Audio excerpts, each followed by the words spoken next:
merci à tous d'être venus pour ce webinaire. C'est un webinaire qui est très important puisque on a plus de 400 inscrits à ce webinaire, donc c'est un chiffre qui est assez impressionnant. A priori, le sujet d'aujourd'hui est un sujet important et intéressant puisqu'on va parler aujourd'hui de cocon sémantique. Notamment, on va partager avec vous une méthode et des techniques pour réussir vos cocons sémantiques et obtenir des résultats très satisfaisants. Et donc, j'ai la chance aujourd'hui d'animer ce webinaire avec un expert du sujet. C'est Stéphane Jambu, fondateur d'iCommerce. Alors Stéphane, peux-tu te présenter? Eh bien, j'ai commencé il y a déjà 23 ans en tant qu'ingénieur informatique, 13 ans en société de services à Paris. Depuis 10 ans, j'ai mon e-commerce. Et depuis maintenant quelques années, je suis, on va dire, courtier en visibilité, puisque mon objectif, c'est d'obtenir les meilleures performances possibles pour mes clients. Alors, je travaille avec une équipe de rédacteurs, plusieurs dizaines de rédacteurs depuis maintenant 3 ans, pour la production notamment de 100 cocons sémantiques, avec 3,5 millions de mots. Et puis, on peut me voir donc dans les différents événements du référencement, voire un peu plus largement aussi en tant qu'intervenant. Tout ça me permet de poser des offres du type conseil et stratégie en e-commerce, puisque avec à peu près 10 ans d'expérience, j'ai une bonne vision, business plan, accompagnement aussi. Et pour tout ce qui est visibilité, c'est la stratégie qui m'intéresse, et puis surtout la mise en œuvre de cette stratégie avec des experts dans tous les domaines qui sont cités juste en dessous. Du coup, ça m'a permis de signer à peu près 100 clients depuis 3 ans.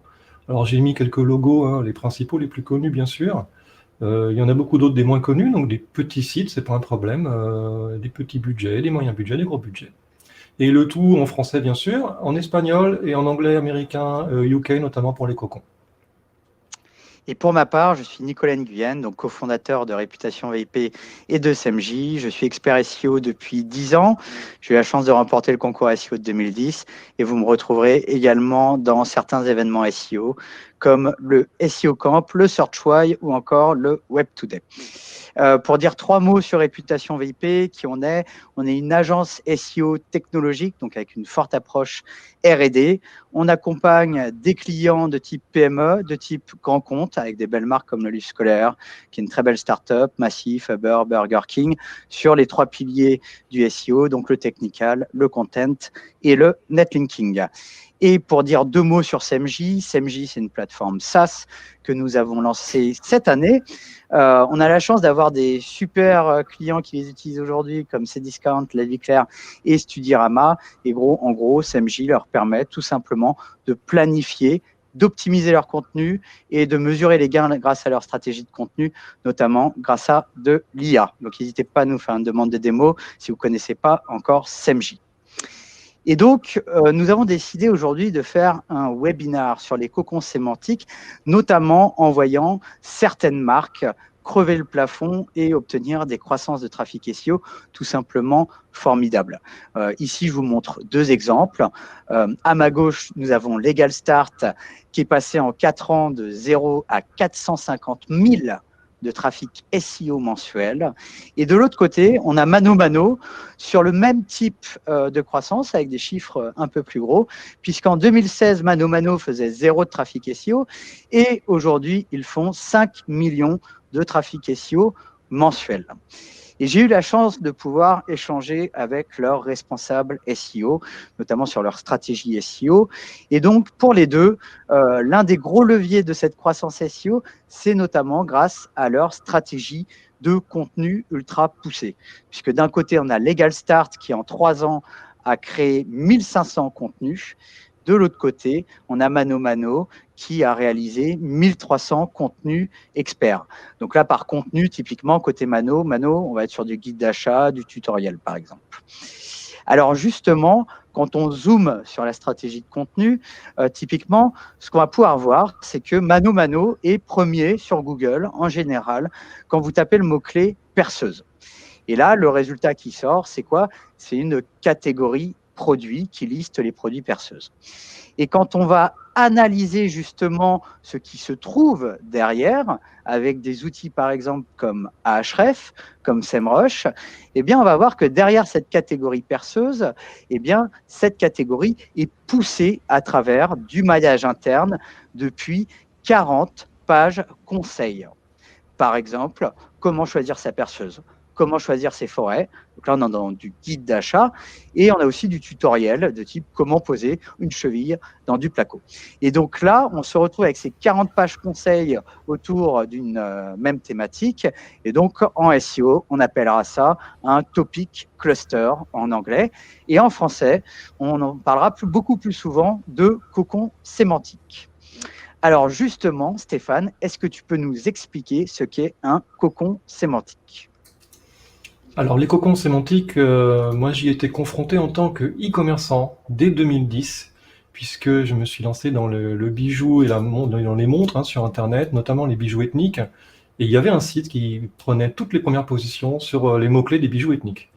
Et très vite, j'ai compris qu'ils avaient fait justement 300 à 400 pages de contenu. Et j'ai aussi saisi que c'était Laurent Bourly qui les avait signés, les avait conseillés, et que c'était déjà les prémices du cocon sémantique chez Laurent Bourly. Alors Laurent s'est fondé sur les travaux d'un référenceur américain qui s'appelle Bruce Clay. J'ai mis les liens dans les slides, tout ce qui est en bleu, souligné, vous pourrez cliquer et aller voir de plus près. Les frères Perronnet en France ont fait des études complémentaires sur tout ce qui est le calcul du PageRank au sein de leur formation Masterclass SEO que je ne peux que recommander puisque je les ai faites et qu'elles sont excellentes. Et Laurent fait également une formation sur le cocon. À partir de là, il y a une communauté qui s'est créée et pas mal d'experts qui se sont agrégés autour, notamment des experts autour de créateurs d'outils, comme Christian Méline, qui a aussi fait des articles de blog particulièrement intéressants sur le sujet. Et déjà, il y a 2-3 ans, il avait annoncé Googlebert. Bien. Donc, quand j'ai vu ça, ça m'a beaucoup intéressé. Et j'ai voulu le faire pour mon site. Je me suis donc payé les conseils de Laurent dès 2012.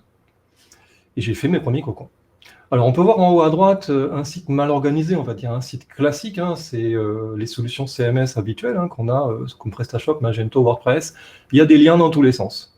On voit des choses ressortir en vert, mais c'est pas très clair et ça part vraiment partout à cause des méga menus, à cause du footer, à cause du maillage, le blog, en fait, ça part partout. Alors qu'à droite, on a une structure de type cocon qui, elle, est très claire, qui va permettre de faire dégager, toujours en vert, autour du noyau central, des sujets. Et ces sujets, Google va beaucoup mieux les comprendre. Pourquoi? Parce que quand on voit le concept des silos qui est juste en dessous, dans les bocaux, tout est mélangé dans le bocal de gauche, du rouge, du vert, du jaune, et forcément, c'est un peu compliqué de s'y retrouver. Si on sépare tout dans des bocaux de monotype, la couleur rouge, bon, c'est un peu dommage, c'est un site qui ne parle que d'un sujet. Mais si on a X thèmes dans son site, c'est compliqué. Du coup, on va les mettre les uns à côté des autres, bien rangés. Il y aura un peu de porosité d'une couleur à l'autre, mais globalement, on s'y retrouvera mieux. C'est le concept du cocon. Alors, comment ça se met en place concrètement? Un cocon, c'est un groupe de pages de contenu, tout simplement, qui parle donc d'un sujet, d'un thème, une thématique, comme on dit. Et donc, ces pages sont proches sémantiquement. On ne va pas faire les mêmes pages, évidemment, les mêmes contenus, donc on va faire un glissement sémantique qu'on va pouvoir calculer, notamment avec des outils ou même à la main. Et on va les mailler d'une manière, c'est-à-dire on fait des liens de page en page, d'une manière très systématisée, mathématique quasiment. On va les déposer dans un espace dédié sur le site internet. Alors, ça peut être dans l'espace CMS classique, un répertoire ou autre. Et on a un schéma en haut à droite, enfin à droite de l'écran, qui je dirais, classique, qu'on peut un peu modifier, mais on voit tout en haut le site ou la place de marché qui bénéficie du cocon, et en bas le répertoire qui contient les pages du cocon. Donc en haut à gauche, la page d'accueil, qui fait un lien vers la page récap qui va lister les pages du cocon, et non pas une seule, comme on voit qu'une flèche, mais toutes les pages y sont quasiment. Ensuite, il y a la page cible qui est en orange, en haut du cocon, qui va parler par exemple de perceuse. Elle va être poussée par toutes les pages en dessous, en bleu et en vert, pages mixtes et complémentaires, comme on dit. Elles-mêmes maillées les unes avec les autres, on voit les flèches, le maillage est très clair, et ça remonte en haut à droite vers la page commerciale qui est en noir, qui vend les perceuses. Alors d'ailleurs, j'ai une métaphore que j'aime bien partager en général, notamment avec mes clients, c'est que quand vous allez créer un cocon sémantique, c'est comme écrire un très bon livre. Alors là, je prends l'exemple d'un livre sur le SEO qu'on est beaucoup à connaître, hein, celui d'Olivier. Eh bien, demain, si je dois créer un cocon sémantique sur le SEO, ma démarche, ça va être quoi? C'est de définir des chapitres, des sujets de contenu. Et donc, c'est vraiment ça l'idée quand on va faire un cocon, c'est de traiter le sujet en profondeur. Alors justement, Stéphane, quelles sont les étapes clés pour réussir son cocon sémantique? Pour moi, c'est fondamental, il faut être très organisé. Donc, on va tout simplement commencer par préparer son projet et on verra que là, il y a plusieurs étapes. C'est pas quelque chose de très évident au départ. Puis, on va définir les mots-clés qu'on va viser et les sujets, ce qui n'est pas tout à fait la même chose, on va voir pourquoi. On va aussi travailler sur l'architecture du cocon et même des pages en tant que telles, mais surtout le cocon va faire un mind map pour organiser ces pages les unes avec les autres. Puis, on va organiser la production. Enfin, on va préparer des briefs détaillés sur chaque page, hein, une brief SEO, pour produire le contenu par les rédacteurs ou soi-même, hein, si on écrit soi-même son cocon. Puis on va faire valider ou valider soi-même son propre contenu avec tout un tas de choses à regarder, hein, très précises. Et puis on va le publier sur le site et à la fin on va mesurer les résultats pour pouvoir réaméliorer tout ça au besoin. Alors, première étape, la préparation du projet. Donc un cocon, normalement, ça se focalise sur un mot-clé, perceuse.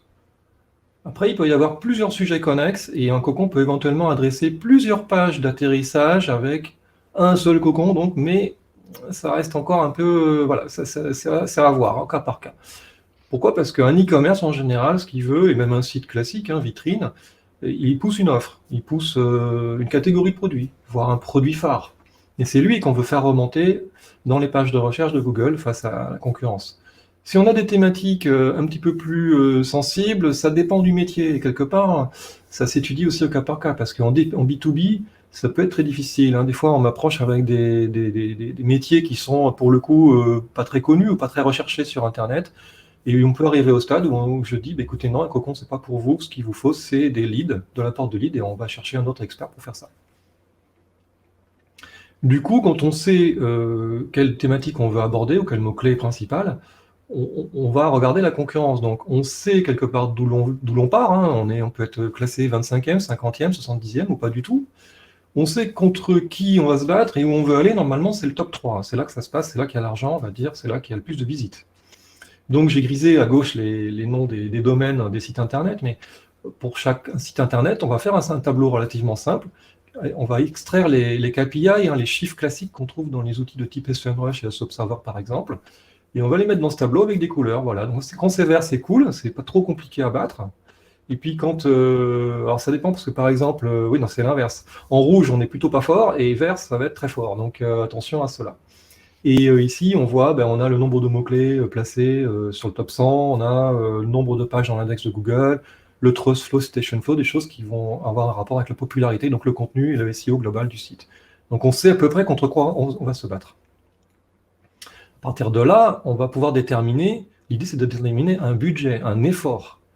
Comment on va devoir affronter cette concurrence. Donc on détermine si possible, le mieux possible, un nombre de pages et un nombre de mots par page. 500 mots par page, 1000 mots par page, 2000 mots par page, 3000 mots par page. Ça dépend des pages aussi, mais il faut faire une moyenne pour avoir un prix. On est censé aussi avoir une équipe 100% française et formée au cocon, en tout cas à la rédaction de qualité, que ce soit en interne ou en externe. Et puis on va essayer de viser aussi une optimisation sémantique, donc SEMJ permet ça notamment, et pourquoi pas aussi mettre en place donc des techniques très avancées qui sont le cloaking. Par exemple, si on a plusieurs thématiques qui vont comme je disais, hein, qui peuvent s'entrechoquer, alors on pourrait essayer de séparer tout ça techniquement en obligeant Google à ne pas trop voilà, mélanger les thèmes. Ça, on pourra en reparler dans notre webinaire. Aussi, on va poser les bases de la conversion, hein, c'est-à-dire est-ce qu'on met des call to action dans les pages de cocon ou pas. Parfois, c'est une bonne chose, des fois, ça l'est moins. Et lesquelles, qu'est-ce qu'elles permettent. Donc, à voir. Donc, j'ai un exemple à droite. Pour les poils à granulés, par exemple, quand mon client est venu me voir, il était 14e. Et on a fait un cocon plutôt petit, en fait, seulement 20 pages. Et avant, devant lui, il y avait Leroy Merlin, Mano Mano et Que Choisir, plus 11 autres. Et en 2 mois, il est passé premier. Donc oui, c'est un cas un peu extrême, je n'ai pas que des cas comme ça, mais celui-là a été particulièrement performant et parfois on met un peu plus de pages que ça, on avait 20 pages, des fois il en faut 50, mais ça passe. Alors d'ailleurs, niveau conseil, une petite astuce, hein, souvent, comme on disait, sur un site web, vous avez plusieurs thématiques. Ce qui va être très important, ça va être de prioriser la thématique que vous allez attaquer et pousser avec un cocon sémantique. Hein, l'objectif, c'est vraiment de se dire, je focalise une thématique, j'évite de saupoudrer mes efforts de contenu. Donc là, typiquement, ce qui va nous intéresser dans le calcul, on va dire, de priorisation des thématiques, ça va être notamment, là, on peut le voir, un exemple pour un site web de tourisme. Sur telle thématique, par exemple Thaïlande, combien de trafic je peux aller chercher d'un point de vue gain potentiel, par exemple là 4000 mensuels, et puis si je suis en e-commerce, combien de chiffre d'affaires potentiel cela peut générer. Et en face, je vais avoir les coûts, bien entendu, liés au nombre de contenus. Et donc tout ça, en prenant tout ça en compte, on pourra tout simplement prioriser ses efforts et se dire, tiens, je choisis là la thématique Thaïlande pour faire mon cocon. Alors, autre astuce, justement, Stéphane nous disait qu'il est important de bien définir le nombre de pages dans un cocon sémantique. C'est primordial. Donc, voici une astuce pour définir ce nombre assez rapidement au final. Admettons, je souhaite faire un cocon sémantique sur la perceuse. Je vois que Mano Mano est dans le top 3.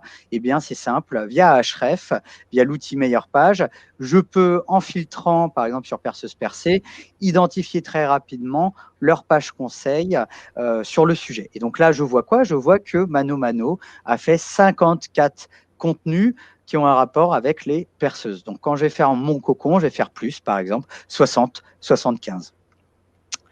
Autre point qui peut aider, du coup, sur le même écran, autant en profiter, on pourra facilement, du coup, voir aussi la liste des mots-clés liés à chaque contenu. Du coup, là, ça nous aidera pour l'étape d'après, qui est de définir les mots-clés et les sujets. Et puis, dernière astuce, là, on n'est plus dans meilleure page, mais on est dans lien interne côté Ahref. On peut tout simplement mettre la landing page, donc la catégorie produit perceuse, pour identifier le nombre de liens issus notamment depuis les pages conseils Mano Mano. Et donc là, je vois quoi? Je vois que cette landing page reçoit 41 liens entrants. Donc moi, je ferai en sorte d'avoir plus de 41 liens entrants pour maximiser mes chances d'avoir un maximum de résultats. Alors ensuite, on a la deuxième étape qui va être la définition des mots-clés et des sujets. Ok, donc pour faire un cocon complet, le conseil c'est de tourner, je dirais, autour du sujet. Hein. Par exemple, pour les spas, on part des questions de base. Hein. Qu'est-ce que c'est qu'un spa? Donc, qui a inventé le spa? Ça peut intéresser les gens, ça dépend des sujets. Quand on utilise son spa, à quelle période de l'année? L'hivernage aussi, comment on va faire pour le stocker l'hiver. Et puis le pourquoi. Donc, pourquoi utiliser son spa? Quel est l'intérêt pour la santé, etc. Le confort, comment l'installer, toutes ces questions-là peuvent intéresser les gens. Et puis l'achat aussi, hein, quelles sont les meilleures marques de spa, voilà, par rapport au rapport qualité-prix. Donc tout ça, c'est plutôt avec un objectif informationnel, plutôt type wiki, d'accord? On fait un effort éditorial. Donc normalement, un cocon, ça vend rarement directement les produits, même si on peut en mettre, pourquoi pas, en illustration. Mais on essaye de pas trop vendre parce qu'on ne veut pas faire fuir les gens, d'accord? On leur rend service dans un premier temps. Ils vont intégrer la marque et ils reviendront acheter plus tard. Et puis, on part du généraliste pour aller au particulier, c'est classique. Ce qu'on doit faire aussi, évidemment, c'est répondre à des questions, parce qu'on est dans Google, normalement. Donc, si on est là pour ça, encore une fois, on rend service. Et on essaye de travailler selon les intentions des internautes. Alors, pour information, vous savez que Google BERT arrive bientôt, et en France, chez Bing, ça a aussi été déployé. Il y a eu un article ce matin. Donc ça permettra au moteur de recherche de mieux comprendre les intentions. À nous de travailler de manière à bien répondre à ces algorithmes qui vont être beaucoup plus qui vont challenger les contenus. Et donc, conseil, notamment dans cette définition des sujets, c'est bien entendu de faire une recherche de mots-clés. Ça, c'est vraiment la base, si vous n'avez jamais fait de cocon sémantique. Donc, notamment en utilisant des outils comme Ahref, comme SEMrush, comme Ubersuggest. Et donc là, typiquement, si je veux faire un cocon autour du voyage Thaïlande, eh bien, l'idée, c'est quoi? C'est que là, j'ai 1400 mots-clés à étudier. À travers ces 1400 mots-clés, il y aura un certain nombre de thématiques, certaines qui sont plus transactionnelles, par exemple les hôtels Thaïlande, les circuits Thaïlande, etc. Et puis, il y aura certains mots-clés et certaines thématiques qui seront plus informationnelles. Et c'est celles-là notamment qui nous intéresseront pour faire le cocon d'un point de vue informationnel. Et l'idée, c'est quoi? C'est qu'aux yeux de Google, on souhaite traiter la thématique dans son ensemble et donc d'avoir un maximum de pages et de contenus pour répondre à l'ensemble de ces requêtes des internautes. Deuxième astuce, puisque la première, elle est quand même longue et fastidieuse, parce que là, on parle de plusieurs milliers de mots-clés, eh bien, dès lors que vous allez utiliser SEMJ, en tapant « Voyage Thaïlande », dans l'onglet « Optimisation », vous avez des recommandations de topics et des recommandations de questions. Et là, l'énorme avantage, en fait, c'est que SEMJ regroupe cet ensemble de mots-clés en grandes thématiques. Donc là, c'est une économie de temps qui est assez faramineuse. Et donc, dès lors que vous utilisez SEMJ, vous pouvez utiliser ces topics et ces questions pour créer derrière des nouveaux contenus et donc votre cocon sémantique. Et puis, une autre astuce qui est là dédiée à l'e-commerce et notamment à la vente de matériel. Je prends un exemple, ça va être l'exemple perceuse, toujours. Et l'idée, c'est quoi? C'est qu'en focalisant cette thématique, je vais lister l'ensemble de mes sous-catégories. Par exemple, perceuse visseuse, perceuse sans fil. Ça peut être également mes sous-catégories de type marque. Et là, je vais prendre un raccourci, je vais prioriser en amont des guides d'achat. Donc, comment choisir une perceuse? Comment choisir une perceuse visseuse, etc., etc. Du coup, l'avantage, c'est que c'est très simple, c'est très facile et en plus, ça a un énorme gain pour vos visiteurs puisqu'un guide d'achat, on est vraiment dans la dernière étape pour aider justement l'internaute avant d'acheter. Donc, on est vraiment dans la dernière étape du funnel, c'est de l'aide à la décision et du coup, grâce à ces contenus, vous allez augmenter le nombre de transactions tout simplement. Alors ensuite, il y a une troisième étape, c'est définir l'architecture. Alors, on voit un exemple ici avec un mind map qui est centré sur les montres Gousset. On a la page principale du cocon, la page mère qui s'appelle « Tout savoir sur les montres Gousset », donc on est bien dans l'information.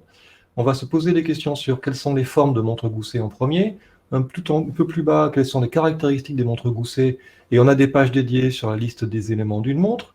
Qu'est-ce qui compose une montre? Quelles sont les qualités des montres, les matières qui composent les montres, des montres en acier, des montres en argent, pour comment utiliser ma montre aussi, la réparer, l'entretenir avec le nettoyage, le démontage, le remontage, quand mettre une montre Gousset, par exemple, à telle et telle occasion. Bon, et puis aussi, pourquoi en acheter une, les critères d'achat, une montre d'occasion pour la Saint-Valentin, pour un anniversaire. Voilà, les gens se posent ces questions-là, donc autant répondre, et on voit qu'on trouve assez facilement un nombre de pages tout à fait correct en quelques minutes. On peut utiliser des outils de mind mapping gratuits qui ont des options payantes, bien sûr, comme toujours. Donc, par exemple, moi, j'aime bien Xmind, et je crois que tu en as trouvé 2 autres. Tout à fait. Donc, moi, ce que je peux vous recommander également, ça va être Koggle et MindMaster, notamment avec une offre SaaS et la possibilité de collaborer. Donc, parmi ces 3 outils, forcément, vous allez trouver votre bonheur. Sur la partie architecture, si on focus la partie e-commerce, voici un exemple d'architecture, notamment sur l'e-commerce Talkie-Walkie. Là, typiquement, je vais avoir ma catégorie principale Talkie-Walkie, où là, typiquement, je vais pouvoir justement créer des contenus de type comment choisir un Talkie-Walkie, comment bien l'utiliser, etc. Et puis après, je vais avoir 2 autres familles de sous-catégories, comme on disait. Je vais avoir les sous-catégories, par exemple, Talkie-Walkie longue portée, qui est recherché 3000 fois par mois, Talkie-Walkie oreillette, qui est recherché 2000 fois par mois. Là, le conseil, c'est intéressant notamment d'analyser les volumes de recherche pour identifier le potentiel. Et donc là, on va coupler les catégories, les sous-catégories de guide d'achat. Et puis, j'ai la 3e famille, où là, on va être sur des sous-catégories de type marque. Par exemple, Talkie-Walkie Motorola, recherché 16 000 fois. Donc là, c'est vraiment très intéressant. Et en plus, ce qui est intéressant, c'est que les internautes qui recherchent notamment une marque, en général, pareil, ils sont dans un processus de décision d'achat bien plus avancé. Donc là, typiquement, pour Talkie-Walkie Motorola, on pourra faire un guide d'achat ou même un comparatif des Talkie-Walkie Motorola. Là, l'avantage, c'est qu'aux yeux de Google, en créant cet ensemble de sujets et de contenus, eh bien, vous allez montrer à Google tout simplement que votre site web traite le sujet vraiment en profondeur. Et donc, vous allez gagner en visibilité sur l'ensemble des sous-thématiques. Et pour compléter, on peut même faire des cocons centrés sur les marques en tant que telles, 20, 30 pages sur une marque. En wiki, on n'est pas là pour dire son avis, mais juste dire, voilà, qu'est-ce que cette marque propose, c'est son historique, son fondateur, des choses comme ça. Ça permet de remonter sur les marques des autres sans pour autant être attaquable pénalement, juridiquement, et ça fonctionne. Tout à fait. D'ailleurs, vous pouvez aller voir le site web Selectra. Ils sont très forts en cocon sur les marques, pour le coup. Ensuite, on a une quatrième étape, c'est justement d'organiser la production. Alors ici, en tout cas, chez moi, ce que je fais, c'est que je commence par un questionnaire. L'idée, c'est de connaître le client, bien sûr. Quelles sont ses cibles, ça ou ses cibles, quels sont ses produits, ses services, qu'est-ce qu'il vend, pourquoi ils sont avantageux. C'est des choses qu'on pourra utiliser dans les textes par la suite. Ses objectifs en tant que producteur de contenu, de cocon, mais pas que, on peut aussi trouver d'autres informations utiles. La ligne éditoriale, évidemment, comment est-ce qu'on va s'exprimer, le vous, le tu, châtier, etc. Ça, c'est très intéressant pour s'intégrer à un site qui a aussi d'autres contenus. Pour organiser la production, ce que j'aime bien aussi, c'est faire une pré-construction des pages, c'est-à-dire déjà fournir à mes rédacteurs des pages qui ont toute la structure. Alors, pas forcément tous les sous-sujets à l'intérieur de la page, mais plutôt une structure, notamment le maillage, très important. Des rappels, donc de bonnes pratiques, des images aussi, des mots-clés à insérer, etc. Parce que si on fait du Google Alerts, il faut utiliser des mots autour des liens, donc c'est utile, on les met là aussi. Et puis après, on va affecter ces pages aux rédacteurs, donc à eux aussi, pourquoi pas, en tout cas chez moi, de choisir carrément eux-mêmes leurs pages, comme ça je suis sûr que ça va les intéresser, qu'ils vont travailler au mieux possible. Et d'ailleurs, conseil autour de la production de contenu, notamment dès lors que vous êtes dans une production de contenu récurrente. On peut penser d'ailleurs à Mano Mano, Legal Start, qui sont vraiment sur des volumes de production où c'est plusieurs dizaines, voire 100 contenus par mois. Eh bien, un des gros sujets pour fluidifier la production des contenus, c'est une règle qui est assez simple au final, c'est de toujours définir qui fait quoi quand. C'est aussi simple que ça. Et donc, notamment, pensez bien entendu à avoir un calendrier éditorial, un planning éditorial avec la liste des sujets, quelqu'un d'assigné et bien entendu une date. Et puis, si jamais vous avez des retards de production, eh bien, c'est simple, ce sera l'occasion justement d'en discuter pour identifier des points d'amélioration. Mais le fait de mettre des dates, eh bien, ça vous aidera à vous fixer des objectifs. Idem, autre sujet, en discutant notamment avec les différents SEO, notamment chez Mano Mano et Legal Start, ce qui est très intéressant, ça va être de se fixer un objectif de production de contenu d'un point de vue quantitatif. Par exemple, chaque mois, on vise 50 contenus par mois. Alors, bien entendu, c'est un aspect quantitatif.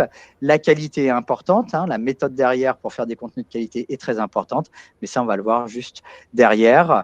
Et notamment à travers cette 5e étape qui est de préparer les briefings SEO. Pour moi, c'est une étape super importante puisque on va partir déjà du questionnaire d'origine qui va nous permettre de faire un brief général sur l'intégralité des contenus pour ce client, que ce soit pour un ou plusieurs cocons d'ailleurs, puisque tout le contexte est expliqué. Et ça, c'est très utile pour les rédacteurs. On a aussi préparé ce brief par page qui, lui aussi, peut comporter un certain nombre d'informations complémentaires. N'oubliez pas qu'il y a des sujets qui sont potentiellement sensibles.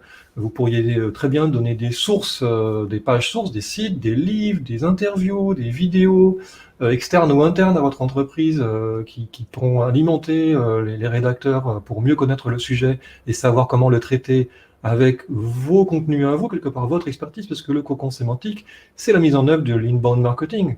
Donc l'inbound, c'est votre expertise qui doit en ressortir. Si vous confiez ça à une équipe externe, c'est toujours délicat. Donc plus d'infos vous donnerez, mieux ça sera. Et ça va se traduire par, là on voit dans CMJ, le type de préparation de page que je propose à mes rédacteurs, c'est qu'est-ce qu'un talkie-walkie? Donc on a la title qui est déjà bien positionnée et qui est très claire. Ensuite, je précise que le cocon doit être optimisé avec 80% d'optimisation sur le fond, si possible, parce qu'il y a des cas où c'est pas toujours évident. Qu'on a un titre 1 qui est une phrase de 4 à 10 mots, reprenant notamment le sens de la title, mais si possible avec des synonymes et des co-occurrences, pour pas répéter toujours la même chose non plus. On a un paragraphe chapeau hein, de 100 à 150 mots qui donne envie de lire la suite. Et ce paragraphe, on voit qu'il a deux liens, tout savoir sur le Talkie-Walkie, qui est la page mère du cocon, et aussi un lien directement sur la page d'atterrissage. J'ai préféré faire des liens depuis les pages de niveau 2 directement sur la page de vente. Et puis on a deux images, donc c'est déjà prépositionné dans la page, si possible les rédacteurs ne cassent pas ces liens-là, ça reste intéressant parce qu'elles ont déjà des alt, etc. Donc on n'aura plus qu'à les positionner dans le texte. Puis on a la suite du sujet, ils peuvent le développer un peu comme ils veulent, sachant qu'il y a quand même quelques paragraphes qui sont imposés, puisqu'on a 4 pages filles pour cette page. Qu'est-ce qu'un talkie-walkie? On a à quoi sert le talkie-walkie, qui l'a inventé, la réglementation pour la chasse, qui est un sujet très utile apparemment, très recherché. Et comment fonctionne le talkie-walkie? Je dis bien qu'on peut changer hein, ces encres, on peut changer les mots, pourquoi pas, mais il faut que les liens existent. Et puis après, on a un blog qui sera toujours un peu le même pour en savoir plus. Et ça, c'est les pages sœurs. On avait qu'est-ce qu'un talkie-walkie, mais on a aussi pourquoi et comment l'utiliser et comment l'acheter. Voilà. Donc ça, c'est des liens qui sont obligatoires. Et oui, et ça, c'est vraiment une étape clé, hein, on le répète très souvent, c'est ce qui fera la différence. Sachez que, je le rappelle, il y a 90% des contenus sur le web qui ne font pas de trafic SEO. Donc, à côté de ça, par exemple, Mano Mano, 80% des guides, des pages guides, font du trafic SEO. Pourquoi? Parce qu'il y a un briefing SEO en amont. Donc, le briefing SEO, c'est quoi l'idée? C'est de se dire, sur un mot-clé, par exemple ici, choisir Talkie-Walkie, j'analyse les concurrents, j'identifie une profondeur de contenu à atteindre. Par exemple, là, si le premier fait 1100 mots, j'ai intérêt à faire un contenu plus profond. J'identifie également les thématiques intéressantes à aborder chez les concurrents. J'identifie aussi leurs forces d'un point de vue UX. Est-ce qu'ils ont mis des images, des vidéos? Est-ce qu'ils ont mis un sommaire qui facilite l'UX? Et donc, mon objectif, ça va être de faire un contenu qui est meilleur que le top 3. D'accord? Donc ça, c'est vraiment un point qui est très, très, très important. Alors, bien entendu, ça peut vite être chronophage. Si vous utilisez SMJ, bien entendu, là, le conseil, c'est quoi? Vu que SMJ analyse automatiquement tous ses concurrents, ça va être de viser un score de 80 sur 100 pour chaque contenu que vous créez au sein du cocon sémantique. Pourquoi? Parce que pour avoir analysé plusieurs cocons sémantiques, un très bon cocon sémantique, c'est quand vous avez en effet 80%, 90% des pages qui font elles-mêmes du trafic SEO. Et vu qu'elles font du trafic SEO, c'est-à-dire que Google les considère importantes, et donc du coup, elles vont pousser les pages stratégiques de manière plus efficace. Si votre cocon fait très peu de trafic et 90% des pages ne font pas de trafic, là, il y a un sujet de qualité et donc de briefing SEO. Autre astuce, dès lors que vous utilisez SMJ, allez dans l'onglet compétitor quand vous faites votre contenu, puisque vous allez pouvoir justement, en quelques clics, pouvoir afficher le sommaire des contenus positionnés dans la SERP. Et ça, en quelques clics, pour tout simplement identifier des nouvelles idées à ajouter dans le plan et dans votre briefing SEO. Et ensuite, nous avons une 6e étape, on va passer à la production elle-même des contenus. Donc le brief étant fait, l'affectation des pages étant faite, on peut maintenant produire et les rédacteurs ont tout ce qu'il faut pour rédiger le contenu en intégrant l'optimisation sémantique. Et comme je vous l'ai dit tout à l'heure, le conseil actuel, mais ça fait déjà longtemps qu'on le travaille, au moins 2 ans, c'est d'intégrer des éléments sémantiques autour des liens à l'intérieur du texte, puisque c'est là que ça compte pour Google, c'est pas dans les liens sidebar, les liens du menu, les liens footer, ça compte beaucoup moins. Donc ça arrive en France bientôt, et nous on est déjà prêts depuis un bon moment, donc on va continuer à mettre le focus là-dessus. Le fond et la forme, c'est important, puisque ce qu'on veut, c'est montrer une qualité à Google, bien sûr, et aux internautes. Donc la forme, ça se traduit par quoi? Des mises en gras, des italiques, de l'espacement, pourquoi pas des petits encarts en plus, par exemple, les trucs et astuces, en savoir plus, ou voilà. Donc on met des petits encadrés, comme dans les magazines. On a le petit sommaire qui est en haut de la page, etc. Tout ça, c'est bon parce que ça permet de donner, de montrer une qualité, du soin, et c'est bon pour tout le monde. Bien sûr, il va falloir respecter les briefs dans l'intégralité de tous les conseils qui sont donnés dedans, et l'architecture des pages, de chaque page est importante. Pourquoi pas ajouter des images, on l'a vu tout à l'heure, mais aussi des vidéos, inciter vos clients à faire ou vous-même, faites des vidéos pour vous, des interviews, montrer que vous êtes expert, et rajoutez-les dans les pages de cocon, ça va garder les gens plus longtemps, et donc ça donnera une meilleure note globale au SEO de ces pages-là. Et d'ailleurs, gros sujet, hein, souvent on nous pose la question, est-ce qu'il faut rédiger pour Google et le SEO ou est-ce qu'il faut rédiger pour l'internaute? La réalité, c'est que Google a beaucoup évolué sur la compréhension du langage écrit, notamment à travers toutes les grosses updates, type Colibri, RankBrain, et puis bientôt, on espère, BERT en France. Eh bien, il faut savoir qu'aujourd'hui, l'enjeu numéro un, ça va être de faire un contenu qualitatif avant tout pour l'internaute, hein, notamment parce que Google en plus prend de plus en plus en compte les signaux utilisateurs. Donc faites des contenus de qualité pour votre audience avant tout. Et puis nous avons une 7e étape qui est la validation des contenus. Bon, là, quelque part, c'est un peu la miroir de la préparation. Donc, on fait une relecture professionnelle. Vous savez que dans l'édition, il y a normalement 3 relecteurs différents qui vont passer sur un livre pour éviter que la moindre faute puisse passer. Et encore, des fois, il en reste. Donc, imaginez pour vous, quand vous rédigez un cocon, en tout cas, nous, dans notre équipe, déjà, les rédacteurs sont responsabilisés. S'ils font beaucoup de fautes, on va leur taper un peu sur les doigts et voire ne pas les garder dans l'équipe. Donc, ils ont intérêt à se relire, hein, c'est obligatoire. Ensuite, on a une relectrice professionnelle qui passe son temps à ça. Et on a aussi une autre personne chez nous qui regarde plutôt la forme, c'est-à-dire justement les mises en gras, les liens, le respect des espacements, et puis l'ensemble, quoi. L'idée, c'est de montrer que tout ça, ça se ressemble, que s'il y a plusieurs rédacteurs, qu'il y ait une homogénéité. Donc une vraie relecture très très détaillée, puis le client va encore relire aussi, en général. Bien sûr, on doit au passage checker tous les éléments des briefs, ce qui est loin d'être évident, ça prend beaucoup de temps. Et puis faire un retour au rédacteur au fur et à mesure, au fil de l'eau. Donc nous, on a un Slack, on est des dizaines dans ce Slack où j'explique, voilà, je vois telle faute qui ressort. Il y en a certains qui mettent les listes à puces de cette façon. À la fin, qu'est-ce qu'on fait? Un point virgule, une virgule, un point. Tout ça, il vaut mieux l'homogénéiser, hein. Donc les règles de français sont loin d'être simples. Et il faut que tout ça soit bien compris par tout le monde. Et ensuite, on a une 8e étape qui est la publication elle-même du cocon. Alors, on me pose beaucoup de questions à ce sujet. Là, j'ai fait très simplement sur 3 points. On pourra en reparler à l'occasion. Déjà, à la fin des haricots, hein, c'est un HTML qui va être produit ou qui va être déposé directement sur le site cible. Donc, attention quand ça sort de votre rédaction que ce HTML soit le plus propre possible. Il faut le vérifier. On peut avoir des systèmes d'export du contenu et de réimport directement dans les CMS, hein, PrestaShop, Magento, Proximus, WordPress. Tout ça, voilà, ça peut simplifier les choses, mais le plus simple en général, c'est tout simplement de faire copier-coller. On prend title, méta, description, contenu, copier-coller dans le back-office, et ça fonctionne très bien, c'est pas très très long non plus. Et là aussi, j'ai une personne de mon équipe qui le fait très bien et pas cher. Si on a pour projet de déployer son cocon en plusieurs fois, alors attention, c'est le maillage qui va devoir être repris, puisque si je produis 30 pages ce mois-ci et 30 le mois suivant, elles sont reliées entre elles normalement.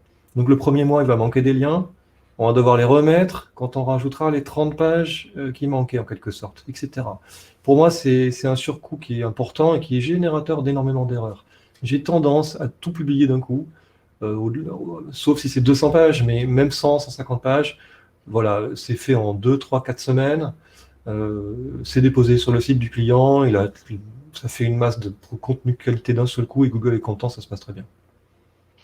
Et d'ailleurs, conseil, hein, si jamais vous publiez votre cocon en effet en plusieurs fois sur le temps, eh bien, pensez, si vous utilisez SMJ, bien entendu, à suivre la recommandation de maillage interne, en fait, qui permet de repérer directement les contenus qui parlent de votre futur nouveau contenu. Donc comme ça, du coup, le maillage interne, vous pouvez le faire au fil de l'eau et de manière très simple et automatique, ce qui permet d'éviter les oublis et de gagner du temps.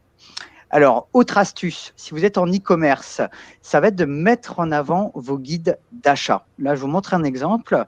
C'est la catégorie produits vélo d'appartement de Decathlon. Et là, on peut voir en haut à droite que Decathlon met en avant le guide d'achat, comment choisir un vélo d'appartement. Pourquoi? Parce que quand vous allez dans une boutique, avant d'acheter, parfois, vous demandez des conseils à un expert pour vous aider tout simplement à passer à l'acte d'achat. Eh bien, sur votre site web, c'est exactement pareil.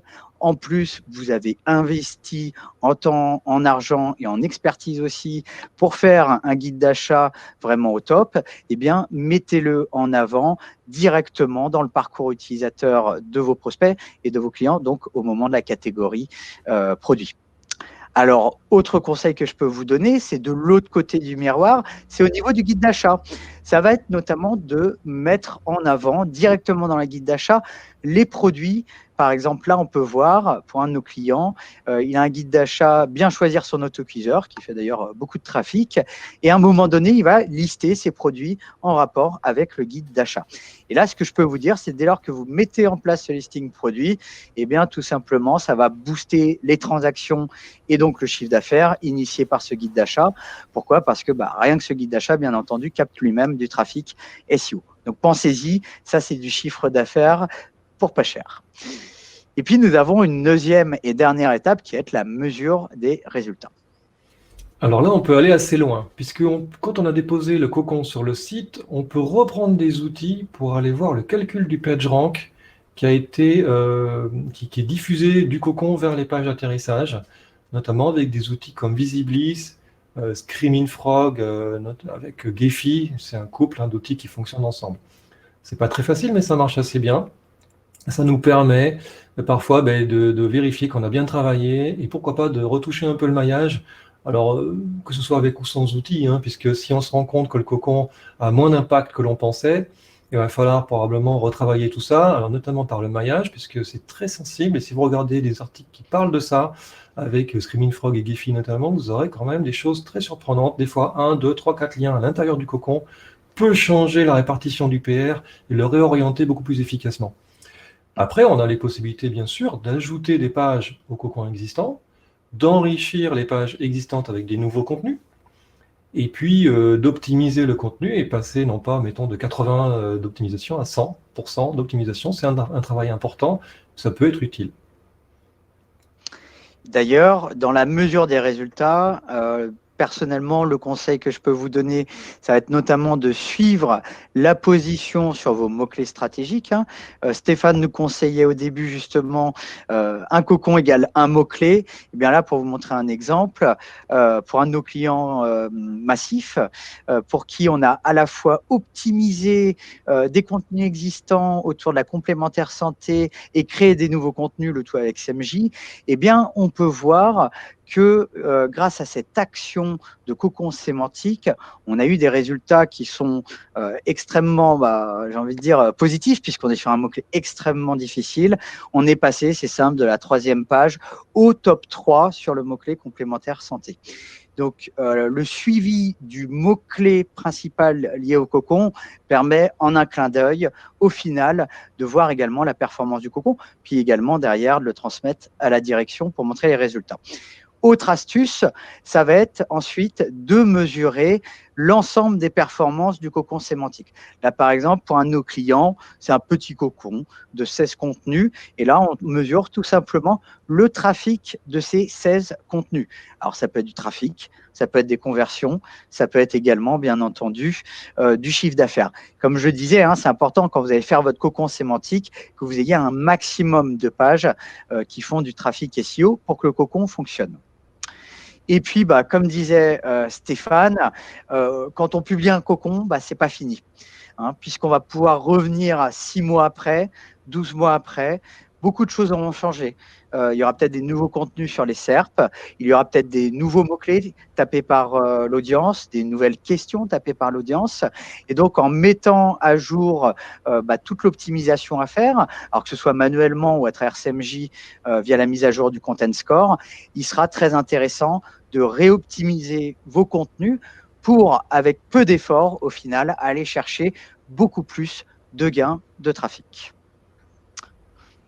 Alors d'ailleurs, j'ai préparé au fil du temps une offre spécifique qui s'appelle Phoenix SEO. Il y a un site dédié, phoenix-seo.com, qui permet d'ajouter du contenu de manière régulière à des pages existantes pour un tarif très raisonnable. Et ça nous permet, par exemple, de tout simplement rajouter une FAQ à la fin des pages, où on traite une seule question dans une page. Après tout, pourquoi pas rajouter tous les 15 jours, pendant des mois, une question, une réponse, 150, 200 mots. Ça va rajouter du contenu de manière régulière. Google, lui, il voit ça, il est content, il recrawl la page, il la remet dans l'index avec un petit bonus de fraîcheur.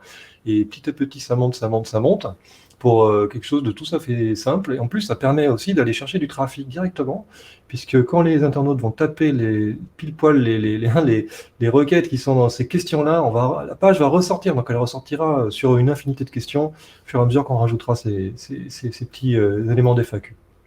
Tout à fait. Donc ça, c'est un point important, hein. Les contenus, aujourd'hui, c'est un peu comme un potager. Il faut les entretenir, il faut les mettre à jour régulièrement, par exemple une fois par an, pour tout simplement maintenir leur gain de trafic SEO aux yeux de Google, puisque la fraîcheur du contenu est un élément clé. Alors en conclusion, Stéphane, qu'est-ce que tu peux nous dire sur les cocons? Quelque part, c'est utile pour aller chercher des mots-clés concurrentiels quand même. Ça a un certain coût, c'est une technologie, enfin une technique un petit peu très rigoureuse qui demande beaucoup d'efforts. Donc, on le fait pas pour aller chercher des petits gains. Donc, on va aller chercher des gros gains en SEO. Ça permet quand même d'avoir un avantage concurrentiel puisque ceux qui n'en font pas quelque part prennent du retard. Hein, et vu que chaque fois que Google fait une mise à jour, ça va dans le bon sens pour nous au niveau de contenu, au niveau sémantique, forcément à force. En tout cas, on ne prend pas de retard, hein, on suit et on avance par rapport aux concurrents. Et puis aussi, ça permet de capitaliser, puisque contrairement aux liens externes qu'on n'est pas censé acheter, mais qu'on achète quand même, qui peuvent être retirés, supprimés, etc. Les sites rachetés, boum, tous les liens disparaissent. Donc là, c'est à vous, c'est votre contenu, ça s'ajoute, ça s'ajoute, ça s'ajoute, et puis à un moment, ça fonctionne, quoi, hein, forcément.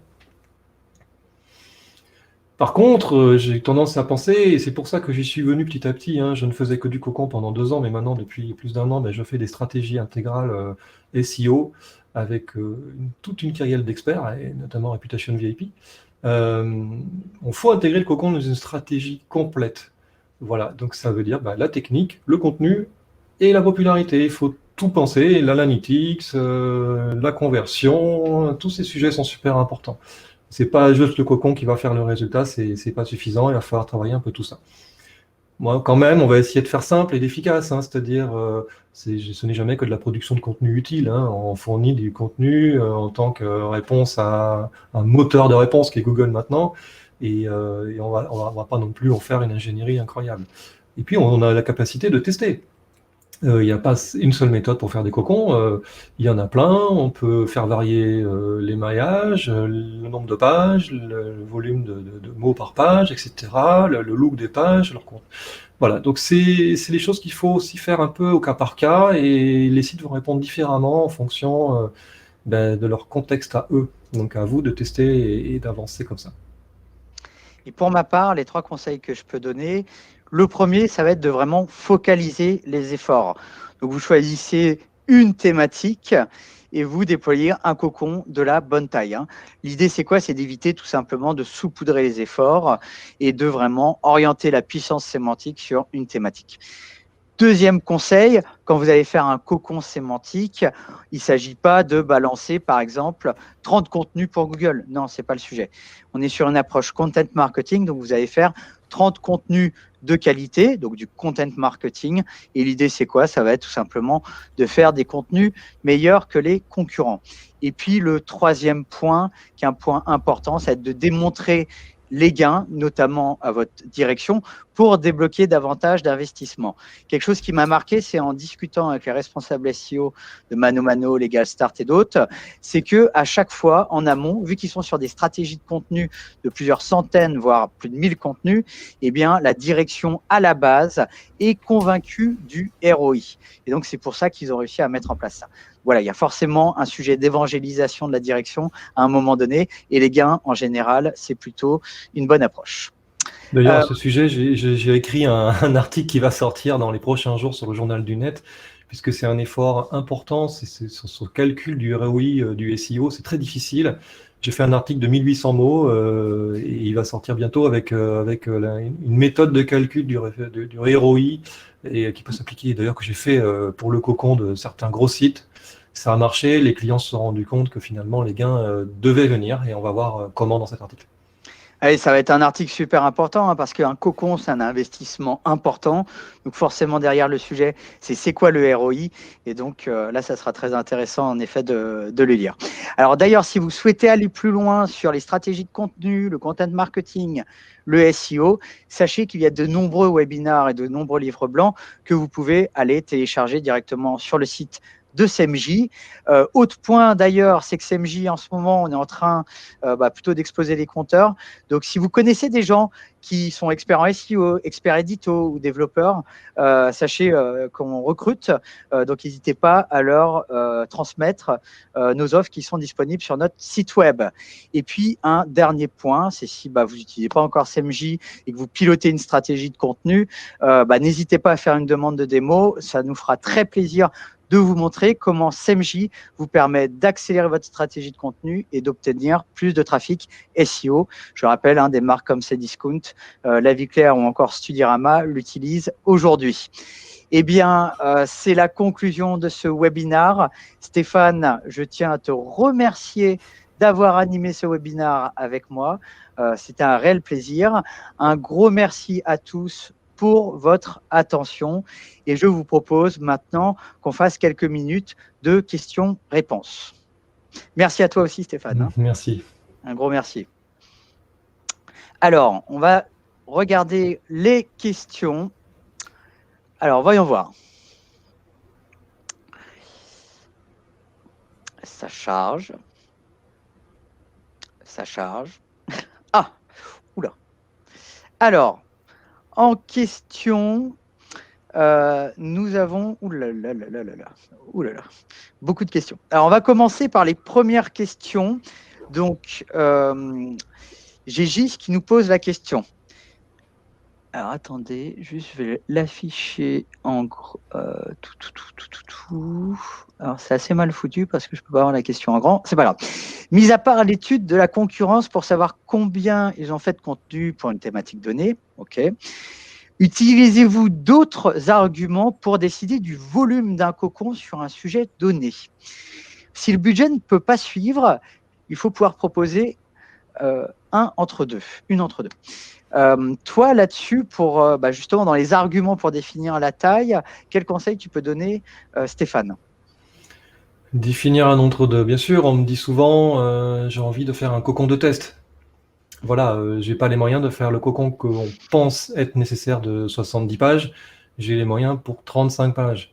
Auquel cas, c'est délicat parce que c'est pas à moi de prendre la décision. Moi, j'explique que voilà, il y a des chances que ça marche, il y a des chances que ça marche pas, et si c'est donc une déception, forcément, ils vont s'arrêter là, alors que c'est dommage. Il fallait 70, et après, j'ai pas la décision là-dessus. Donc voilà, je préfère dire que plus on en met, plus c'est sûr qu'on va réussir. Faut pas en mettre trop parce que sinon on dépense pour rien. Alors évidemment, si on met un très gros cocon, il va réussir vite et bien et longtemps et personne ne vous délogera pendant longtemps, donc plus d'efforts à faire. D'un autre côté, vous pouvez tenter des cocons plus petits et regardez, ça prend plus de temps. Mais si ça fonctionne, vous avez fait des grosses économies. C'est une question de temps, voilà, rapport au temps. Pour ma part, le conseil que je peux donner, c'est, je vais utiliser la métaphore du livre.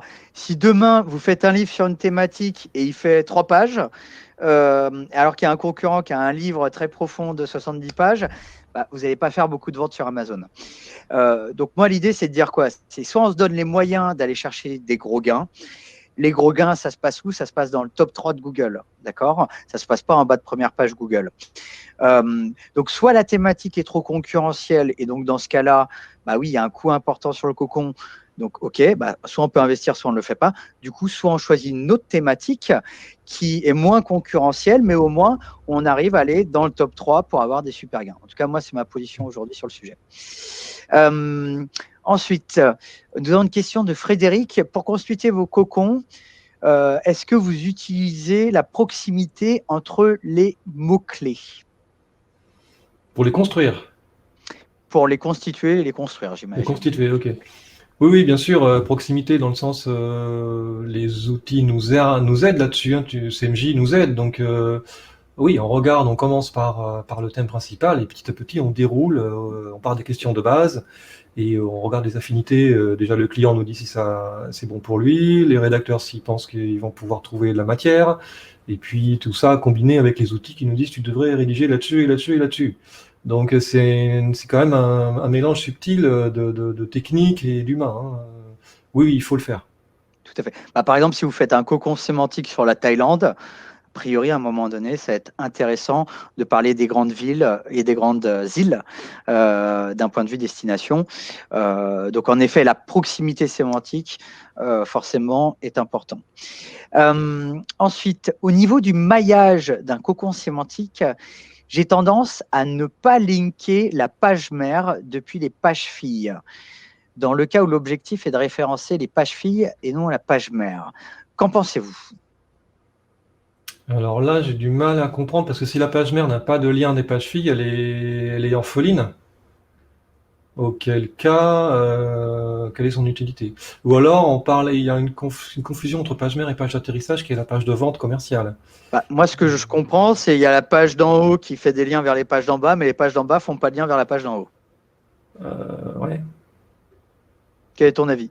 Non, je vois pas. Je vois pas parce que c'est le lien vers le haut qui va donner le jus du bas. Donc, pour moi, c'est nécessaire. Ouais. Moi, par rapport au maillage interne, alors il y a plusieurs écoles. Moi, personnellement, mon conseil, c'est quoi? C'est de dire, mettez en place des liens dès lors que c'est utile pour l'internaute. Ouais. Donc, un peu comme Wikipédia, entre guillemets. À un moment donné, vous parlez d'un sujet. Si vous avez une page qui traite du sujet en particulier, bah, vous pouvez faire un lien. De toute façon, ça va aider votre lecteur. Moi, j'aurais tendance à simplifier le Ouais, tout sujet à ce simplement. niveau-là. Alors, pour le e-commerce, comment gérer les pages qui génèrent beaucoup de trafic, comme un blog, mais pas de conversion? Est-ce qu'il faut encore les inclure dans les cocons, même si elles ne convertissent pas? Oui, pour moi, c'est un signal positif. C'est pas l'objectif d'un cocon n'est pas de convertir. J'ai eu presque un problème avec un de mes clients qui m'a dit ton cocon amène beaucoup de visiteurs, mais les gens n'achètent pas. Oui, mais alors du coup, j'ai regardé le reste du site et ils n'achetaient pas non plus.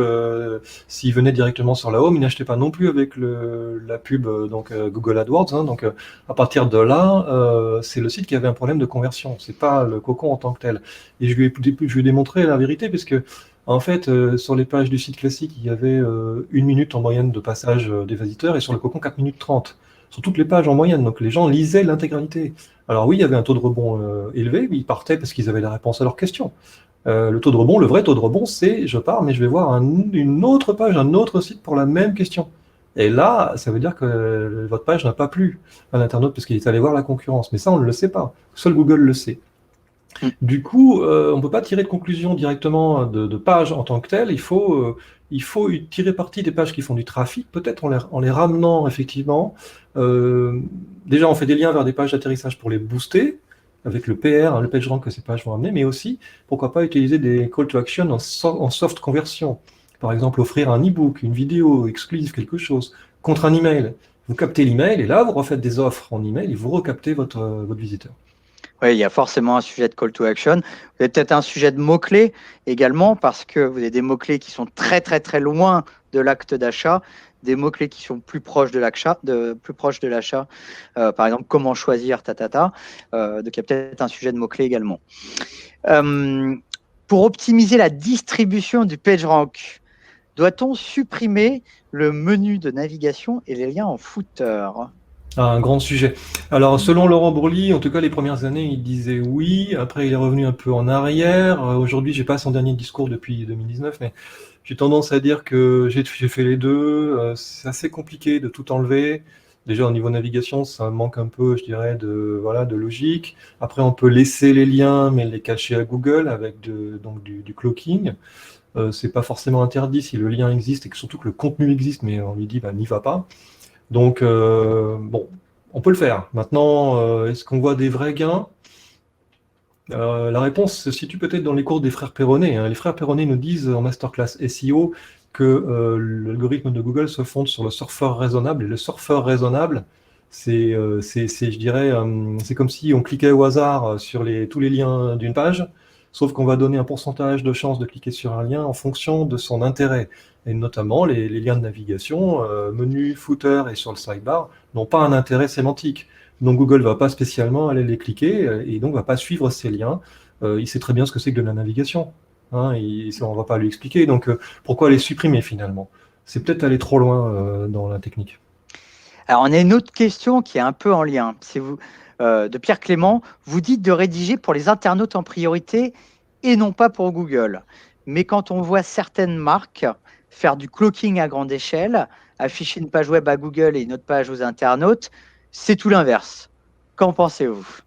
Moi, je pense qu'on voit bien, contrairement à ce que je viens de dire, on voit bien que la Fnac et ses discounts font du cloaking et donc suppriment les éléments de menu quand on est sur une catégorie. Je peux vous le montrer en direct, mais faut quand même penser que déjà, ils sont dans l'optimisation extrême, d'une part, et d'un autre côté, ils peuvent tout se permettre. C'est des marques énormes, donc à la limite, s'ils font des erreurs sur leur site, qui va pouvoir déterminer si c'est une vraie erreur? Est-ce que vraiment ils vont la payer comptant? Est-ce qu'ils sont pénalisables pour ça, étant donné le volume de pages monstrueux qu'ils adressent, les visites monstrueuses, le taux de conversion qu'ils ont, après tout? Est-ce qu'on peut vraiment en tirer un enseignement? Est-ce que les techniques des gros sont faites pour les petits? J'en suis pas sûr. Moi, je dirais, soyons raisonnables, mettons le budget là où il faut, avant tout sur la qualité et la quantité du contenu. Aller chercher des choses comme ça, c'est aller très loin pour des petits sites. Ensuite, on a une question sur comment créer des cocons quand le domaine est unique, par exemple auto-entrepreneur. Unique, tu veux dire qu'il n'y a Alors pas de là, concurrent? la thématique, alors unique, je pense que c'est la thématique qui est unique en elle-même, c'est auto-entrepreneur, l'exemple. Ben justement, un cocon, c'est fait peut-être quelque part pour ça, c'est-à-dire on est censé développer le sujet le plus profondément possible, donc ça pose strictement aucun problème en tant que tel. Alors d'ailleurs, pour vous donner un exemple, hein, c'est une question de Delphine, vous irez voir, Legal Start ou Legal Place, un des deux, ont un super cocon sur les auto-entrepreneurs et se positionnent très bien d'ailleurs. Donc le sujet, ça va être de traiter la thématique en profondeur, notamment comment devenir auto-entrepreneur, comment déclarer par exemple son chiffre d'affaires, etc. etc. Donc le fait qu'il n'y ait qu'une seule thématique, ça ne pose pas de problème, bien au contraire. Alors, peut-on faire un cocon sémantique sur des pages de marque dans un site e-commerce? C'est ce que j'ai dit tout à l'heure, je pense, c'est-à-dire que si on parle de marques, on revend des marques extérieures à la sienne, en quelque sorte, c'est-à-dire qu'on s'appelle meilleurprix.com et puis on va revendre, je sais pas, voilà, des marques au meilleur prix ou d'occasion ou autre. Bon, oui, moi je dirais oui. Je vous incite quand même à vérifier les dernières jurisprudences parce que il y a eu récemment des résultats un petit peu surprenants. On est bien d'accord qu'on pouvait annoncer sur Google Ads sur des marques concurrentes. Et là, typiquement, il y a eu des choses qui ont bougé récemment. Donc voilà, on peut faire des cocons sur les marques, mais il faut rester prudent quand même. Et ça marche. Maintenant, à chacun de voir jusqu'où il veut aller. Alors, je vais aller vite parce qu'on a très peu de temps, hélas. Donc, j'ai sélectionné les dernières questions qui ont le plus de votes. Comment mesurez-vous le ROI du cocon sémantique? Ben, comme tout ROI, hein, il y a un coût de production, et mettons 10 000 euros, et puis il y a un gain à la fin. Donc à la fin, si on se dit par exemple, bon, je vous résume un peu mon article pour Journal du Net, si le gain, actuellement le chiffre d'affaires du site, c'est 100 000 euros par an, et que le cocon vous coûte 10, vous dites il faut que le cocon m'amène a priori plutôt 40 000 dans l'année, puisque je vais avoir 25% du chiffre d'affaires qui va partir dans le cocon. Bon, ça permettra aussi de gagner l'année d'après et celle encore après, mais admettons sur un an, ce qui n'est pas le cas. Sur un an, 40 000, comment on gagne 40 000?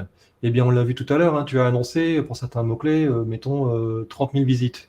Vous êtes dixième, vous captez 1%, vous captez donc 100 visiteurs par mois.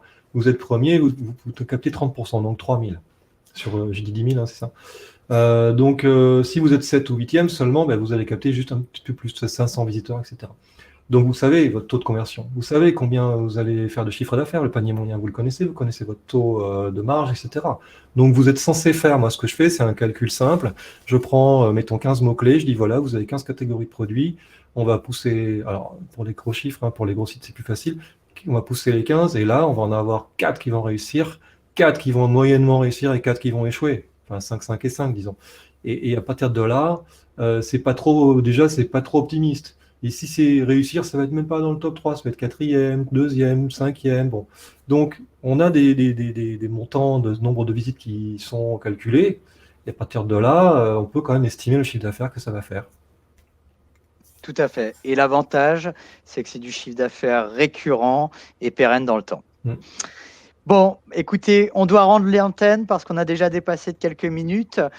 Merci pour vos questions. Pour les questions auxquelles on n'a pas répondu, on vous enverra une réponse en direct. Et puis, un gros merci à toi, Stéphane, pour avoir aidé à participer à ce webinaire. Merci pour l'organisation, c'était tout à fait remarquable. Merci à tous et à très bientôt pour un prochain webinaire. À bientôt. Salut.